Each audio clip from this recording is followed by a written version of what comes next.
Okay po, ang topic natin ngayon, 12 instances o senyales na akala ng tao ay seryosong sakit. Mukhang seryosong sakit, pero lalabas normal lang pala. Ibig sabihin, walang problema, relax ka lang, di ka dapat matakot. Okay? Dati natalakay ko yung pabaliktad, yung mga simpleng sintomas, pero pwedeng serious. Ito naman, mukhang serious siya, pero normal naman pala. Okay? Bago ko ibigay itong 12, meron tayong konting disclaimer, di ba?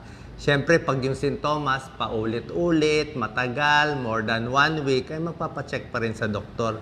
Pero majority of the time, sabihin, karamihan ay dapat okay lang to sa karamihan ng tao. Pero siyempre, bilang doktor, kailangan explain natin lahat eh. Hindi natin pwede kaligtaan kahit 1% chance lang na may seryoso. Itong sinasabi kong mukhang seryosong sakit pero normal lang, mas tama ito sa bata na tao. Anong bata? Siguro, edad 40, mas bata. 40, 30 years old, 20, teenager, lalo na kung babae, tatama itong mga hindi naman pala delikado. So, young, female. Tapos, yung mga walang high blood, marami naman sa inyo, walang high blood, walang diabetes, walang sakit sa puso, hindi naninigarilyo, maganda yung lahi. So, pag ganito, tapos meron kayong ganitong 12 symptoms, malamang okay lang yun. Kasi depende nga sa tao eh. Young, maganda, walang bisyo, bihira lang magkaroon ng seryosong sakit. At usually kasi yung katawan, gumagawa yung katawan ng paraan na paggalingin ang sarili. Okay, 1 to 12. Number 1, psychosomatic symptoms. Narinig nyo na ba to? May nagawa na ako isang video on psychosomatic symptoms. Ibig sabihin, psychosomatic, yung sintomas mo galing lang sa utak mo. Galing sa utak. Yung isip mo ang nagbibigay sa'yo ng symptoms. Ibig sabihin, sobra kang stress, sobra kang takot, hypochondriac ka, worrier ka, lagi kang takot, kaya marami kang nararamdaman. Konting hilo, konting pagod, konting sakit ng ulo, panic ka na, isip. Yung utak mo ang nagbibigay ng reason para matakot ka. Lalo lumalala yung sintomas. Paano tinatakot mo sarili mo? So, stress, emotional, psychosomatic yun. Gawa-gawa ng isip mo. May mga ganong symptoms. Kailan natin masasabi na psychosomatic? Pagpunta mo sa doktor, chinek up ka, normal. Blood pressure, normal. Blood test, normal. Tapos marami ka pa reklamo. So, pag wala talaga makita ang doktor, sasabihin niya, malamang psychosomatic. Baka sa utak mo. Okay? Baka papunta sa nervyos, papunta sa depression. Pwede yun. That's number 1. Number 2, sakit na kala mo seryoso pero hindi naman talaga, mild lang. Yung tinatawag na tension headache. Yan ang number 2 senyales. Ang tension headache, ako may tension headache ako for the past few months. Maraming klaseng headache, di ba? Sakit ng ulo. Ang delikado yung sobra sakit, parang puputok, o migraine, humihilab, yun, mas delikado yun. Yung mga sobrang sakit, parang stroke yun. Pero yung tension headache, parang may helmet na nakaipit sa'yo. Yan ang description. Parang may nakaipit. Tsaka nandito siya. Para kang nakasombrero. Dito ang masikip, dito masikip, dito masikip. Hanggang dito lang. Yan, ganyan. Hanggang dito. Tapos, paano mo malalaman tension headache? Basta dito masikip. Tapos, para malaman, imasahe. Pamasahe mo. Pamasahe mo dito, idiin yung mga may laman-laman dyan eh. Makifeel mo yan. Meron mga flat na may laman. Idiin lang. Idiin mo, i-massage to. Mga 20 minutes, 30 minutes, idiin mo maigi. Huwag lang ikot-ikutin yung ulo, baka malagas yung buhok. Pag minasahe itong ulo at nawala yung sakit ng ulo, tension headache yun. Ano cause ng tension headache? Walang pera. Yan, walang pera. Tension headache. Stress. May utang. Nagbago yung panahon. Pwede yan. Mainit, malamig. Mas dehydrated. So yan. Stress. Ayan. O minsan neck pain. Yan. So pag ganun ang sakit ng ulo tapos nawawala, malamang okay lang yun. Alam nyo naman yung tension headache, usually mild lang yun eh. Mild lang. Tsaka paulit-ulit, hindi siya talagang malalang malala. Okay? So, okay lang yan. Masahe lang. Number 3, chest pain, masakit ang dibdib mula sa muscle. Okay? Pag chest pain, takot na ang tao. Ako po, internist, cardiologist, di ba? May chest pain na heart attack. Pero yung pumupunta sa akin pasyente na chest pain na heart attack, siguro sa 100 na pupunta sa akin, sa 100, baka mga 2-3 lang siguro may sakit sa puso. Yung 97%, malamang wala. Ano yung common na masakit sa dibdib? Marami, muscle pain lang talaga. Muscle pain. Paghiga, nadaganan, lagi naka-computer, nakakuba, okay? O baka nag-tennis, nagbuhat, sasakit dito. Paano mo malalaman kung chest pain mo ay musculoskeletal pain o mula lang sa muscle o sa buto? Ipapaturo mo sa pasyente. Sabihin mo, kayo, nakikinig kayo. Ituro mo chest pain mo. Okay, turo nyo ngayon. Kahit di ko nakikita, meron tayong ESP eh. Okay, nakikita ko kayo. So, ituro mo. Pag tinuro mo, ayan, turo mo, sige lang, okay lang yan. Pag naituro mo, yan o, pag naituro mo, dito, ako meron akong masakit dito. Pag naituro mo yung chest pain mo, hindi na yan sakit sa puso. Naituro eh. Ang tunay na heart attack na nakamamatay, hindi matuturo. Kasi heart na sa loob eh. Yung tunay na heart attack, sabihin mo na saan ang chest pain, turo mo. Wala siya matuturo. Sabihin lang niya dito, parang nandito. Parang nakadagan. Pag naituro niya isang point, muscle pain yon. Isa pang clue na muscle pain, pwede paghinga. Pag humihinga malalim, masakit. Muscle din yon kasi nag-expand. Itatanong mo rin, gaano katagal ang chest pain? Sasabihin mo, gaano katagal? Lampas ang oras? 2 oras, sabihin niya, maghapon, dok, 2 hours masakit. Hindi na sakit sa puso yon. Ang 2 hours na masakit na dibdib, malamang muscle pain yon o baka ulcer o ibang sakit yon. Kasi ang heart pain na papunta sa heart attack, hanggang 30 minutes lang usually. 15 minutes, 30 minutes, atake sa puso na yun eh. Hindi pwedeng tumagal ng 2 hours na ospital na dapat yon.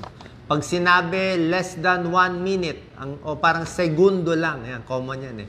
Segundo lang ang sakit. Wala kang problema yon. Okay? Segundo lang ang sakit sa chest pain, hindi yan sa puso. Naituro, hindi yan sa puso. Batang babae, walang sakit. Tulad na sinabi ko, walang family history. Wala. Batang babae, hiniwalayan ng boyfriend, may chest pain, alam mo na yon. Emotional, lovesick yon, di ba? Other causes ng chest pain bukod sa muscle, meron ding nervyos. Yung ninenervyos, hinihingal. Ba't hinihingal? Nervous yun eh. Chest pain din. Meron din acid reflux, GERD. Yung acid umaakyat dito, parang maasim. Pero hindi siya puso sa acid yon. May gamot naman tayo sa acid reflux, diba? Sabi ko, home remedy, saging, tubig, pwede na yan. Number 4, senyales na akala mo seryoso pero hindi pala. Occasional palpitation. Paminsan-minsan kumakabog ang dibdib. Lahat ng tao, paminsan-minsan, may abnormal na tibok. Let's say, nagmamadali, o nag-i-speech, may kausap na boss, o may sunog, o may takot, o minsan, naimpatyo. Pag naimpatyo ka, nagloko yung tiyan mo, pag nagloko yung tiyan, magloloko din yung puso. Ulitin ko oras na may diferensya sa tiyan, kumulo, umasid, magloloko din yung puso, bibilis at kakabog. May connection yan, may reflection. Yung stomach and the heart, may ganun yun. So, paminsan-minsan palpitasyon, napagod, na-stress ka, sumobra ng kape, pwede rin, sumobra ng kape. Merong mga gamot nakakapalpitate, yung mga para sa sipon, nakakapalpitate, pwede rin yun. O kulang sa oxygen, mainit, dehydrated, pwede rin. Baka nilalagnat, pwede rin. So, yan. Occasional palpitation, hindi delikado. Ang delikado sa palpitation, yung hihimatayin. Yung sobra bilis ang tibok, nahihilo, yan. Na matutumba, yan. Number 5, sign na mukhang seryoso pero hindi pala, yung panandali ang hilo. Ang tawag dito, benign positional vertigo. Actually, sakit naman ang benign positional vertigo. Pero kung paminsan-minsan lang, hindi naman delikado.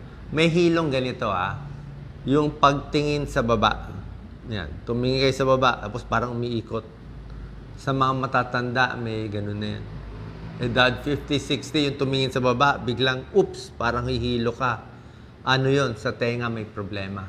O biglang tingin sa kaliwa, biglang tingin sa kanan, nahilo, yun. Hindi naman delikado yun. O paggising, benign positional vertigo, yun. Actually, sakit siya, pero hindi siya dangerous. Hindi siya stroke, hindi siya nakamamatay. Number 6, pamamanhid paminsan-minsan. Pangingimay, pamamanhid ng paa, ng kamay, usually hindi dapat delikado. Bakit namamanhid yung paa? Ang pinaka-common, lagi ka nakaupo. Diba, yung puwet mo, nakaupo sa matigas na silya, makapal yung wallet mo, naipit yung ugat, yung nerves, o mamamanhid yan. O iba, may sciatica, o may sakit, pero hindi naman delikado yon.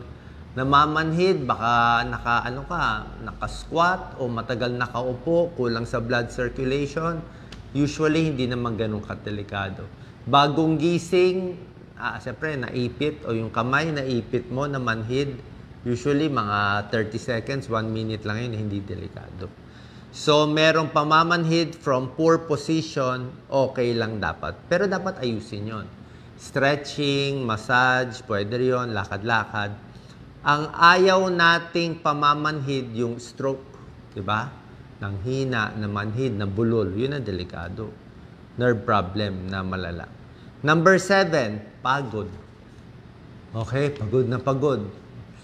Pagod na pagod, isipin mo, baka meron kang kaaway, may problema, busy lifestyle, mental stress, pwede naman mapagod. Meron namang time na papagod. Ang ayaw mo siguro yung 1 buwan ng pagod o 2 buwan ng pagod. O yun talaga may hapo. Yun. Number 8, mild digestive symptoms. Pakoti-konting sintomas sa tiyan. Minsan impatyo, minsan makulo. Ako may irritable bowel ako, sanay na ako na makulo, minsan nadudumi, minsan tumitigas, minsan makabag, minsan may GERD. Yung ganon, hindi naman dapat delikado. Bakit? Baka mabilis ang kain mo. Baka may nakain ka sa bagong restaurant, di ka sanay. Baka may gatas, meron kang lactose intolerance. Baka may nakain kang medyo madumi o mild food poisoning. Baka na-stress ka, hindi ka natunawan, napabilis ang kain mo. Maanghang, maraming chips, maasim kinain mo. So, yung mga mild digestive issue, wala naman dapat. Yung mga spasm konti, wala lang. Baka pag nautot mo, nakadumi ka, okay na. Number 9, aging skin changes. Aging skin changes. Ibig sabihin, tumatanda, nagkakaroon ng mga, may mga age spots tayo. Ito mga puro nunal. Actually, hindi nunal yan. Mga iba pula-pula. May pula-pula ng mga lalabas dyan. Usually, hindi dapat delikado. Okay? Diba, may ibang tao, ang daming mga nunal. Dapat naman hindi. Pero syempre, may small chance na meron ding skin cancer. Pero yung skin cancer, ano yun talaga flat na maitim. Pero yung mga pakonti-konti, pacheck nyo na lang sa derma.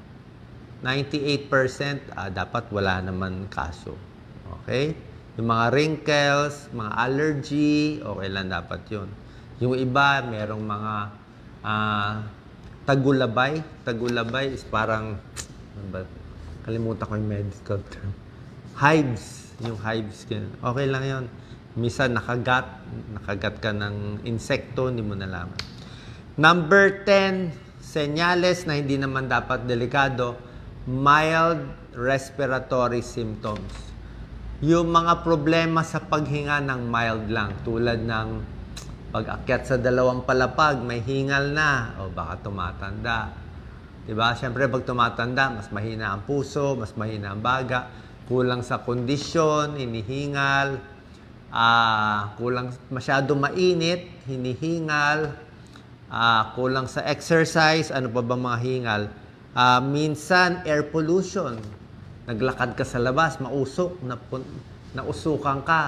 So, next day, may mga plema konti. Pero yung plema, mga 2 days, 3 days lang. So, okay lang dapat yun. Tapos, minsan, yung mga smoker's cough, ayaw natin yan, may plema din yun. Tapos, yung allergy. Marami may allergy, ha? Oo, may allergy ka lagi may sipon, tapos may plema, minsan maputi, madilaw. Usually, di naman delikado. Di ba? Maraming tao may allergy. Viral infection, minsan may trangkaso. Okay naman. Kung mild lang naman yung trangkaso, kakayanin naman dapat eh. Okay? Pag malala lang, syempre papacheck sa doktor. Number 11, senyales na hindi naman talaga dapat delikado, muscle cramps. Pulikat, ang daming pinupulikat sa gabi, di ba? Sa binti, sa paa. So, anong cause ng pulikat? Pwedeng dehydrated ka, kulang ka sa tubig, pwedeng kulang ka sa potassium. Yung potassium, medyo delikado, di kainan mo lang ng saging.